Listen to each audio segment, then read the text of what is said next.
Imaginez un instant perdre sa maison, son pays, son identité. C'est un peu le point de départ du livre d'Esdras. Aujourd'hui, on va plonger dans cette histoire incroyable, l'histoire d'un peuple qui a dû repartir de zéro.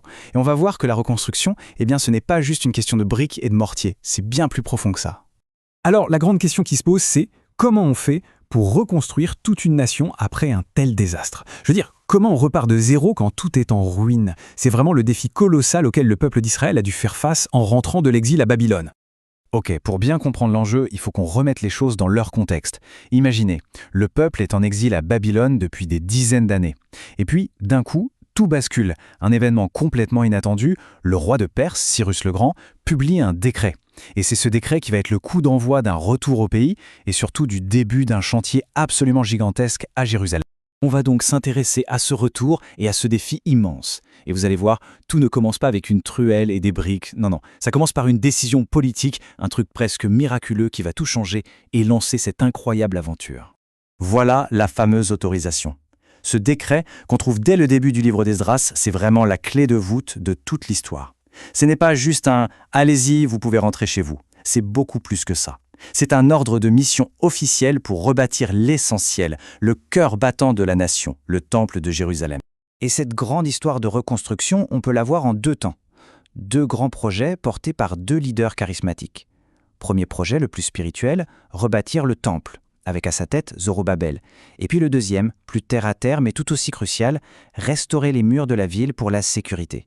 Ça, ce sera la mission de Néhémie. Donc voilà, deux chantiers, deux leaders, mais un seul but, que Jérusalem revive.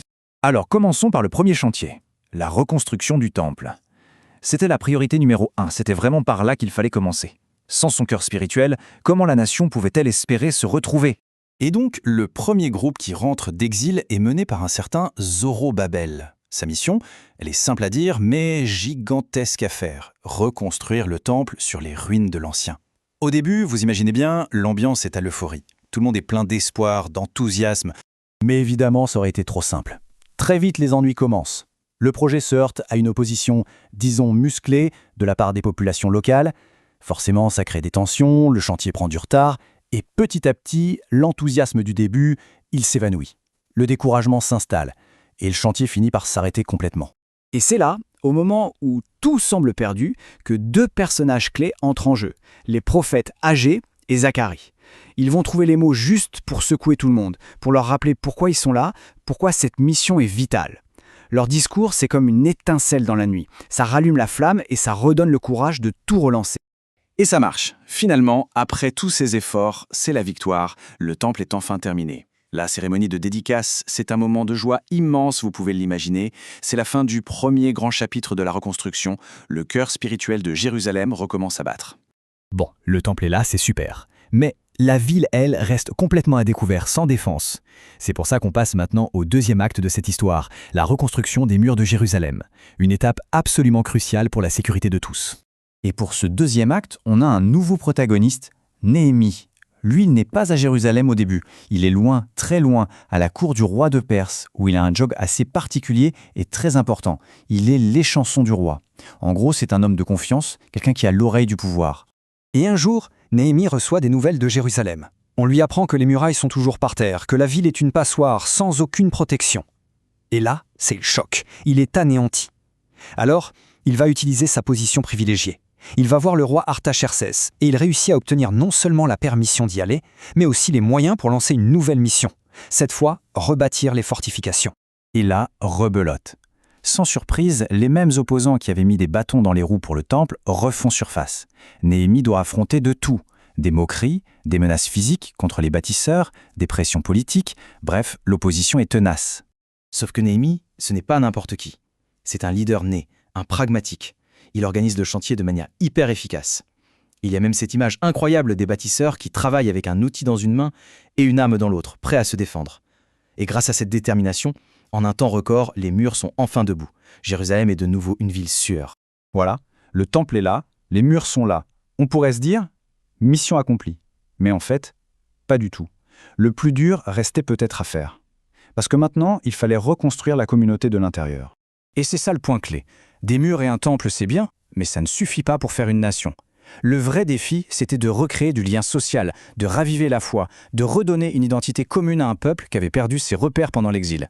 Et pour ça, il y avait un outil essentiel, la loi de Moïse. Attention, ce n'est pas juste un livre de règles, c'est bien plus que ça. C'est le fondement de leur relation avec Dieu, c'est leur constitution en quelque sorte. La redécouvrir, pour eux, c'était se reconnecter à leur ADN, à ce qui faisait d'eux un peuple. Alors, Esdras et Néhémie vont faire quelque chose de très fort, ils organisent d'immenses rassemblements. Et là, pendant des heures, on lit la loi à voix haute, on l'explique à tout le monde. C'est un moment de pédagogie incroyable, un moment de renouvellement où tout le peuple, ensemble, décide de s'engager à nouveau à vivre selon ses principes. Alors, au final, qu'est-ce qu'on retient de toute cette histoire? Quelles sont les grandes leçons qu'on peut tirer de cette aventure de reconstruction? En fait, on peut voir ça comme une construction en 4 étapes, 4 piliers. D'abord, il faut restaurer le physique et le spirituel, les deux vont ensemble. Ensuite, la foi, la fidélité à Dieu, c'est le carburant qui fait tout avancer. Troisième pilier, il faut oser se réformer, regarder les erreurs du passé pour ne pas les refaire. Et enfin, le 4e pilier, c'est l'importance d'avoir un guide commun, un cadre. Et pour eux, c'était la loi. Pour résumer tout ça, le livre d'Esdras, c'est bien plus qu'une histoire de BTP antique. C'est une leçon de résilience absolument incroyable. Ça nous montre que pour vraiment reconstruire une communauté, il faut toujours mener 2 chantiers en même temps. Celui des pierres, bien sûr, mais aussi et surtout celui des cœurs et des esprits. Et tout ça nous amène à une dernière question. Une question qui dépasse largement le cadre de cette histoire. Quand tout est par terre, que ce soit des murs ou des liens sociaux, par où on commence ? Qu'est-ce qui est vraiment essentiel pour qu'une communauté puisse renaître ? Je pense que c'est une question qui, aujourd'hui encore, n'a pas perdu une ride.